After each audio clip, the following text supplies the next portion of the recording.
અલે અંદર આવો ને, બધો સામાન બહાર ફેંકો. રિંકુ ચાલે, મારા ઘરના એક પણ સામાનને હાથ લગાવ્યો છે ને તો હું કોઈને જીવતા નહીં છોડું. રિંકુ રિંકુ તું શાંતિ રાખ, નહીતર આ ગુંડાઓ આપણને મારી નાખશે. આ રીતે હું આમને નહીં રોકી શકું. મારે બીજું જ કંઈક કરવું પડશે. વાહ સ્વાતિ વાહ. કદાચ તમે આટલા મોટા શોમાં આવી સરળ વસ્તુઓ નહીં જોઈ હોય, પણ પાટીદાર ડાયમંડ્સનો ઉદ્દેશ જ એ છે કે જો હીરા વેચીને મોટો વેપાર થઈ શકતો હોય તો એની સાથે જોડાયેલા નાના નાના વેપારીઓને પણ ફાયદો થવો જ જોઈએ. કારણ કે પાટીદાર બ્રાન્ડ એ માત્ર બિઝનેસમાં જ નહીં પણ ઇમોશન્સ અને રિલેશનમાં પણ માને છે. અદ્ભુત. આ પ્રકારની અનોખી અને અર્થપૂર્ણ સજાવટ મેં પહેલા ક્યાંય નથી જોઈ. ખૂબ જ સરસ લાગ્યું. મેં તો આ પ્રકારનું પ્રદર્શન આ શહેરમાં ક્યારેય જોયું નથી. This is really impressive.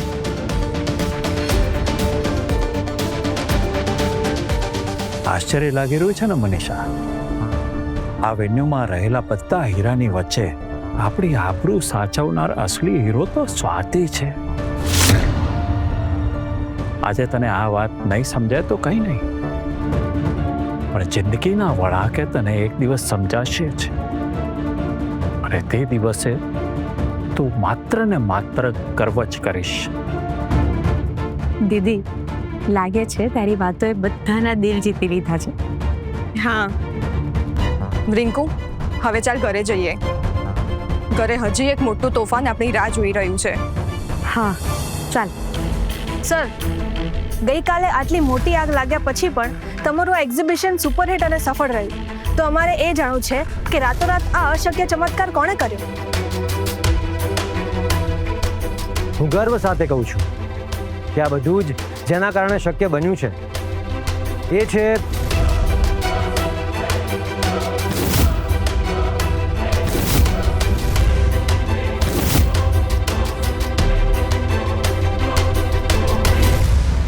ક્યાં ચાલી ગઈ સ્વાતિ? આવું ના કરશો હિરેનભાઈ, રહેવા દો.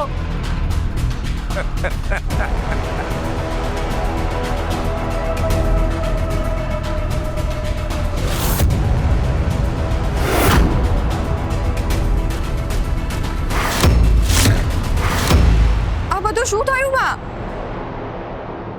અને તું આ રીતે કેમ બેઠી છે? જો સોડ, મેં તો વન્ના બુનને વારંવાર કીધું કે સમયસર પૈસા આલી દેજો, પણ એ મારી વાતને સિરિયસલી લેતા જ નતા. એટલે મને થયું કે ચમત્કાર દેખાડી દઉં.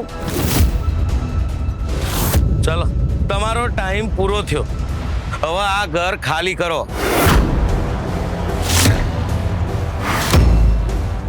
ના, આ રહ્યા ઘરના દસ્તાવેજ અને કોન્ટ્રાક્ટના કાગળિયા.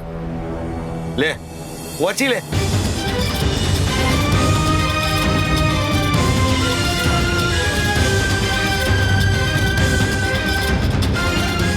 હવેથી આ ઘર મારું છે.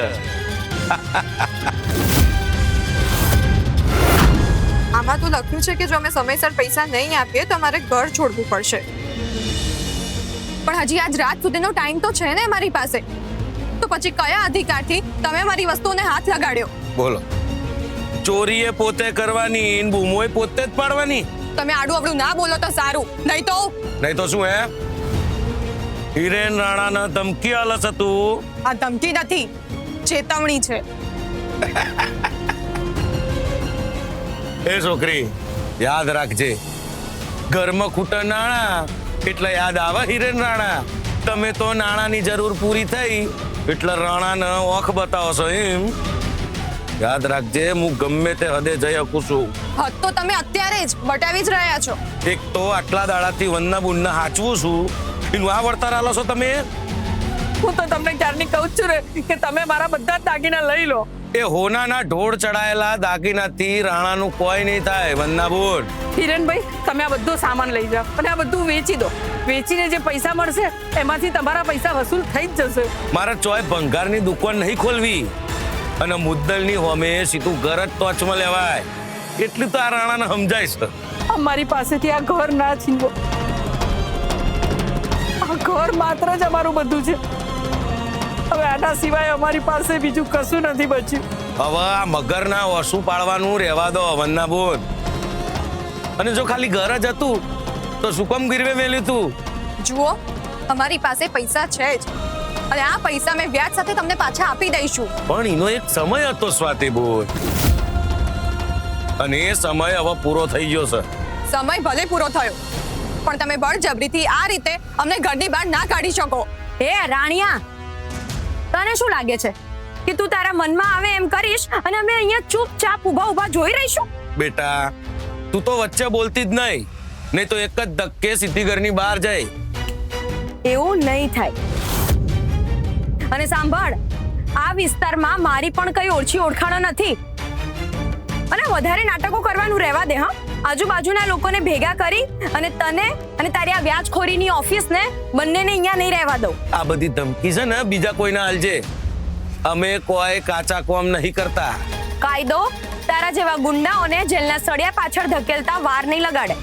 અને ખબર જ હતી, અને એટલે જ હું પોલીસને આ બધી વાતની જાણ કરીને આવ્યો છું. પોલીસ પહેલા તને જ પકડીને લઈ જશે.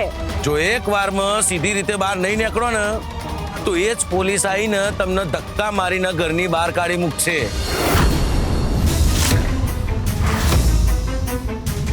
હે ભગવાન, કેટલા ખરાબ દિવસ બતાવીશ અમને. હજુ કેટલું રડવાનું લખ્યું છે અમારા નસીબમાં. હવે રડવાથી કોઈ ફાયદો નથી વંદના. જે વાવ્યું હતું એ જ આજે લડવું પડ્યું છે. મને માફ કરી દો. મને ખબર જ ના પડી કે મેં કેટલી મોટી ભૂલ કરી છે. માન સન્માન, કમાણી, ઘર, બધું જ એક છાંટે ચાલ્યું ગયું. હું તમને છેલ્લી વાર વિનંતી કરું છું, અમને થોડો સમય આપી દો. અમે બધા જ પૈસા આપી દઈશું. રોણાની ડિક્શનરીમાં થોડો સમય નામનો કોઈ શબ્દ જ નહીં. મહેરબાની કરીને આવું ના કરજો. વિચિત્ર માણસ છો તમે લોકો. કોઈને સીધી ભાષા સમજાતી જ નહીં. પૈસાની સામે કોઈની જિંદગી રસ્તા પર ના લાવો. મેં તમને ચો કીધું તું કે થોડા પૈસા આલજો ને વધારે પૈસા આલજો, અને એ બધું કરવું હોત તો હું આ બધી તૈયારી અંગાત થોડો આવત. અરે તમે માણસ છો કે શું? સીધી ભાષામાં તમને સમજાતું નથી? આટલા બધા રૂપિયા એક દિવસમાં અમે કેવી રીતે મેનેજ કરીશું? થોડો સમય તો આપવો પડશે ને. કોઈ સમય બમાય નહીં મળે. બહુ સમય આલ્યો તમને લોકોને. હેડો ઘરની બહાર નીકળો. હેડો. એટલે અંદર આવો ને, બધો સામાન બહાર ફેંકો. રિંકુ, ચાલે. મારા ઘરના એક પણ સામાનને હાથ લગાવ્યો છે ને તો હું કોઈને જીવતા નહીં છોડું. રિંકુ, રિંકુ, તું શાંતિ રાખ, નહીતર આ ગુંડાઓ આપણને મારી નાખશે. આ રીતે હું આમને નહીં રોકી શકું. મારે બીજું જ કંઈક કરવું પડશે. ઓ ભાઈ, રહેવા દો. આ બધું ના ફેંકશો હિરેનભાઈ.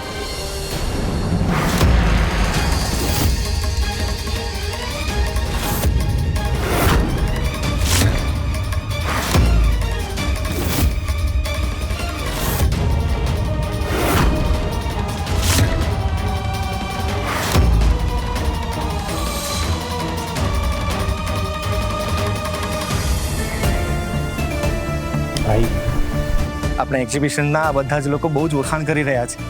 અને એ લોકોને આપણું નવું ટ્રેડિશનલ કલેક્શન ગમ્યું તો ખરું ને? ભાઈ, માત્ર ગમ્યું જ નથી, પરંતુ આપણી પાસે બહુ જ મોટી માત્રામાં ઓર્ડર્સ આવી રહ્યા છે. That's great.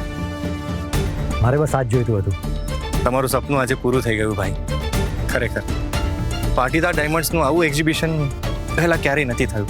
આ સક્સેસ પાછળની મહેનત અકલ્પનીય છે કુણાલ. ખરેખર સ્વાતિ ભાભી આ ઇવેન્ટ પ્લેસને એટલું અદ્ભુત સજાવ્યું છે. જુઓ તો ખરા, કેટલા વખાણ કરી રહ્યા છે આ બધા લોકો. ખબર નહીં કેમ સ્વાતિ આમ અચાનક ચાલી ગઈ. જો એ અત્યારે અહીંયા હોત તો પોતાના કામની પ્રશંસા પોતે સાંભળીને ખુશ થઈ જાત. પાટીદાર ડાયમંડના આ એક્ઝિબિશનનું મુખ્ય આકર્ષણ વેન્યુ પરની સજાવટ છે, પરંતુ હજુ સુધી એ જાહેર નથી કરાયું કે એવી કઈ મોટી કંપની છે કે જેણે આ સજાવટ કરી છે. તો આપણે આ વાત જાણીશું પાટીદાર ડાયમંડના ફાઉન્ડર સિદ્ધાર્થ પાટીદારના મોમ શ્રીમતી મનીષાબેન પાટીદાર પાસેથી.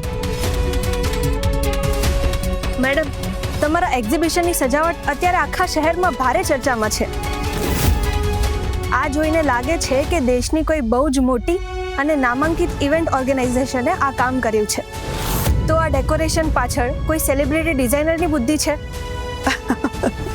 સ્વાભાવિક જ છે.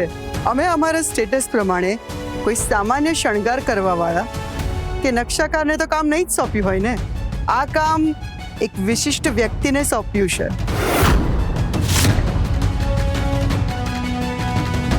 તો એ વ્યક્તિનું નામ શું છે મેડમ? હું કહું છું,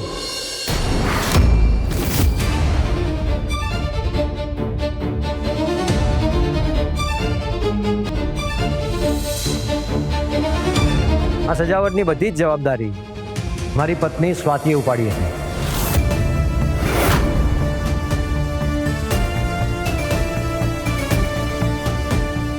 સિદ્ધાર્થ, ગઈકાલે રાત્રે આ વેન્યુ, આ ડેકોરેશન, આ બધું જ હાથમાં પડીને ખાક થઈ ગયું. પણ મારી પત્ની સ્વાતિએ ગણતરીના કલાકોમાં જ આ બધું ડેકોરેશન ફરીથી કરીને બતાવ્યું. આઈ એમ શ્યોર કે જો સ્વાતિ અને એની ટીમ ના હોત ને તો આજે આ સફળતા ના મળી હોત.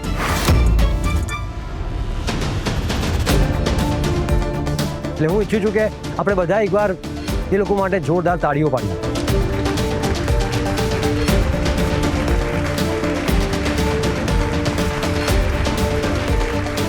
સ્વાતિ દીદીના આટલા વખાણ કરતા મેં જીજુને આજ પહેલાં ક્યારેય નથી જોયા.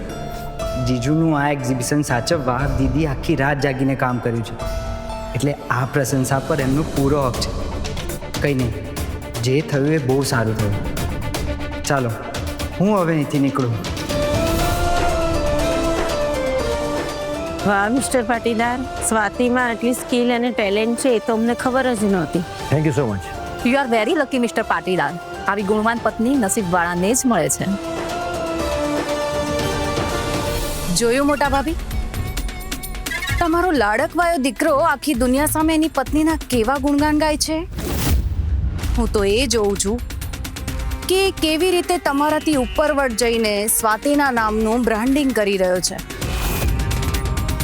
પાટીદાર પરિવારના ઇતિહાસમાં પહેલા ક્યારે એવું થયું છે? મિસ્ટર પાટીદાર, અમને સ્વાતિ મેડમનો એક નાનો ઇન્ટરવ્યૂ મળી શકે ખરો? એક જ રાતમાં તેમણે આટલું મોટું આયોજન કેવી રીતે કર્યું? અમે આખી સ્ટોરી એમના મોઢેથી જ સાંભળવા માંગીએ છીએ. સિદ્ધાર્થ, સ્વાતિ ક્યાં છે? એ ક્યારને દેખાતી જ નથી. દાદુ, હું પણ એને જ શોધું છું. ખબર નહીં ક્યાં ગઈ છે. સિદ્ધાર્થભાઈ, એક મિનિટ જરા બતાવો ને પ્લીઝ. Excuse me. શું થયું ગુણાલ? ભાઈ, બહુ મોટો પ્રોબ્લેમ થઈ ગયો છે. ત્યાં કોઈ ગુંડાઓ આવીને ભાભીને અને એમના મમ્મી પપ્પાને એમના ઘરમાંથી બહાર કાઢી રહ્યા છે. વોટ? મને મારા પૈસા ના મળ્યા ને તો તમારું આ ઘર વેચી નાખે અને તમને કહેવાય નહીં. શું થયું કુમાર? કંઈ જોઈએ છે? તો ચિંતા ના કર કુણાલ. સિદ્ધાર્થ પાટીદાર એમની સાથે કંઈ જ ખરાબ નહીં થવા દે.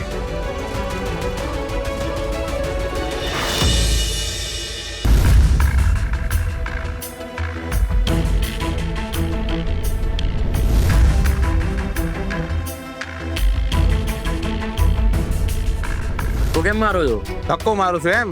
હજુ તો જો બીજું હું શું કરું છું. વિચાર્યું નહોતું કે સ્વાતિ મને આ રીતે હરાવી દેશે, પણ સ્વાતિને હું શાંતિથી નહીં રહેવાતો. કારણ કે અત્યાર સુધીમાં તો રાણાના ગુંડા એના ઘરે પહોંચી ગયા છે અને આજે તારે ઘરની બહાર નીકળવું જ પડશે, નહીતર મારું નામ રાહુલ નહીં. ખબરદાર! જો મારા હાથથી બનેલી એક પણ વસ્તુ તૂટી છે ને તો બહુ ખરાબ થશે. બસ બસ સ્વાતિ બસ. હજુ અમે તો ડરી ગયા. તારો અવાજ વાપરીને અમે હાચે ડરી ગયા. ખબર નહીં આટલી તાકાત આવશે ચોથી અને પાછી ધમકી. ધમકી નથી આપી રહી, સાવચેત કરી રહી છું. 48 કલાકનો સમય મળ્યો હતો અમને. એ પહેલા જ તમે અહીં આવી ગયા અને ગેરકાયદેસર રીતે આ બધું કરી રહ્યા છો. કરીશ. એક વાર નહીં, હાડી 70 વાર કરીશ. જો તમારા પોલીસ સ્ટેશન જો, કોર્ટ જો જવું હોય તો જો. કાયદો મને પણ ખબર છે. હું બસ ખાલી એટલું જ કહું છું કે અમને જે સમય મળવો જોઈએ એ આપો, અને જો એ નથી આપતા ને તો એ જ કાયદામાં તમે પણ ફસાશો, એ વાત યાદ રાખજો.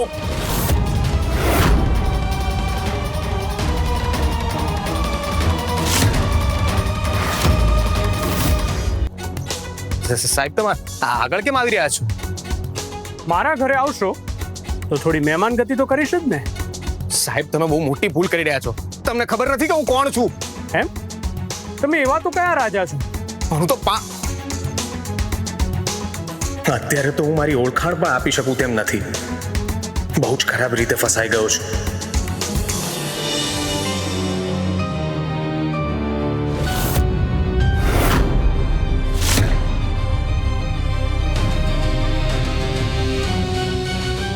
મેડમ, તમે લોકો ઇવેન્ટ છોડીને પોલીસ સ્ટેશનમાં? એક્ઝિબિશનમાંથી જે ગુંડાઓ પકડાયા છે એ ક્યાં છે ઇન્સ્પેક્ટર? એ લોકો અહીંયા જ છે. પણ તમે ચિંતા નહીં કરો, કારણ કે આ વખતે હું એ લોકોને નહીં છોડું. 3rd ડિગ્રી આપીને પણ હું એ લોકોના મોઢામાંથી હકીકત કઢાવીને જ રહીશ.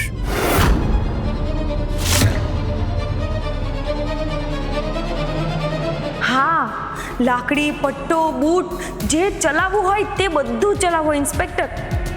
આને બરાબરનો પાઠ ભણાવો તો જ મારી અંદરની આ બધી બળતરા ઓછી થશે.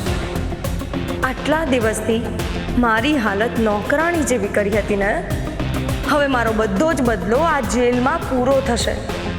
તેને અહીં માર પડશે અને હું બહાર ઊભી ઊભી મજા લઈશ.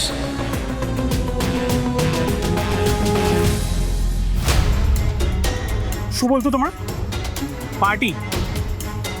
પાર્ટી શું? એ ચિંતા ના કરજો. એકવાર કોર્ટમાં તારો ગુનો સાબિત થઈ જાય પછી પાર્ટી પેનથી તારો ગુનો લખાવી તારા હાથમાં પકડાવી કેદીના કપડામાં તારો ફોટો પડાવીશ. સમજ્યો?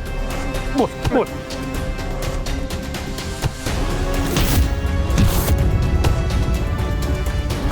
અરે ઇન્સ્પેક્ટર, એ લોકોને આટલું બધું મારવાની જરૂર નથી. મોમ, તમે પોતાના પર કંટ્રોલ રાખો.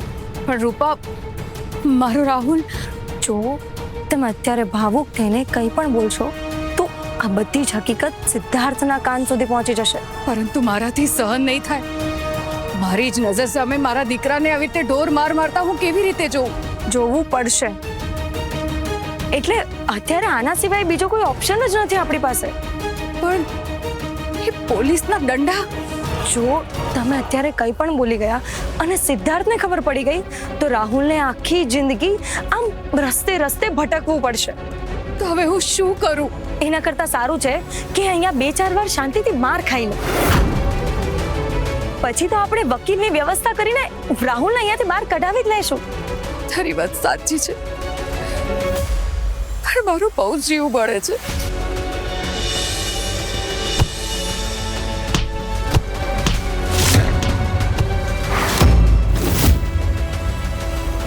તમે બંને મળીને મને આ ઘરમાં જેટલી રડાવી છે ને, હવે એ જ આંસુ હું તમારી આંખમાં જોઈશ.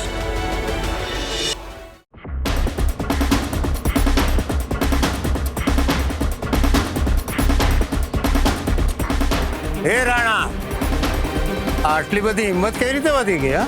વતમાં ના બોલ સુભાષ. આ વ્યાજનો કાયદેસરનો મામલો છે. કયો કાયદો કોઈના પર હાથ ઉપાડવાની પરવાનગી આપે છે? તમે આ રીતે બળજબરી કરીને એમને ઘરમાંથી કાઢી ના મૂકો. અમે બધા આ ભિખારીઓની વકીલાત કરવા જમાયા છો. અમે ખાડિયાના બધા દુકાનદારો ભેગા મળીને આ મહારાજની મદદ કરીશું. તમારા ગજવામાં એટલા નાણાં છે? અમારી પાસે જેટલું પણ હશે ને અમે થોડું થોડું ભેગું કરીને એમની પડખે ઉભા રહીશું, પણ એમને આ રીતે રસ્તા પર નહીં આવત. તમે તો આ પોળના થઈને એમની સાથે આવી નિર્દયતા કરો છો. રોણાને ફક્ત પોતાની આલેલી રકમ વસૂલવામાં જ રસ છે. મહારાજ, તમે સહેજ પણ ચિંતા ના કરો, અમે બધા તમારી સાથે જ. આ બધું શું બોલી રહ્યા છો? મારા જેવા ગરીબ માટે આટલું બધું? મહારાજ, આ સ્વાતિના કારણે જ તો બજારના નાના વેપારીઓ રોજી કમાઈ રહ્યા છે. આ દીકરીઓનો ઉપકાર તો અમે ક્યારેય ચૂકવી નહીં શકીએ. એટલા માટે આજે બજારના બધા જ દુકાનદારો તરફથી અમે તમારી પડખે આવીને ઊભા છીએ અને જરૂર પડશે ને તો આખી પોળને બોલાવીશું. રાહુલ સરે તો કહ્યું હતું ને કે આ લોકોને કોઈ પણ સંજોગોમાં ઘરની બહાર કાઢી મૂકવાના છે. હવે શું કરીશું? અરે બાપરે, તમે લોકો તો બહુ મહાન માણસો છો. એક કામ કરો, હેડો તમે જ આલી દો પૈસા. 1 લાખ રૂપિયાનો જુગાડ કરવાનો છે. થઈ જશે? બોલો ને, કરી શકશો તમારા આ ગજવામાંથી?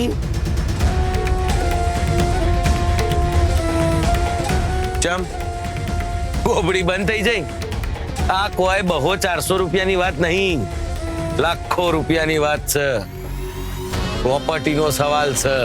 અમે અમારી દુકાનો ગીરવે મૂકીને પણ પૈસા આપી દઈશું. બોલ હવે. હા તો આલી દો પૈસા, મને શું વાંધો હોય. પણ એક વાત યાદ રાખજો, જે મોણ આખી દુનિયાના છેતરીને પોતાની સોડીના લગ્ન આવી રીતે કરાવે તે તમને ચૂનો નહીં લગાડે, એની શું ગેરંટી? મોં સંભાળીને વાત કર રાણા. સ્વાતિ અમારું ગૌરવ છે. ગૌરવ છે તો પૂછો એને, પૂછો. જે ચારેય કોઈને દગો ના આપી માનતા હો, એ દીકરી પવિત્ર છે, એના પર આંગળી પણ ના ઉપાડતા. પવિત્ર તાર પૂછો તમારી આ દીકરીને કે ગઈકાલ રાતે આખી રાત ચો રખડતી હતી.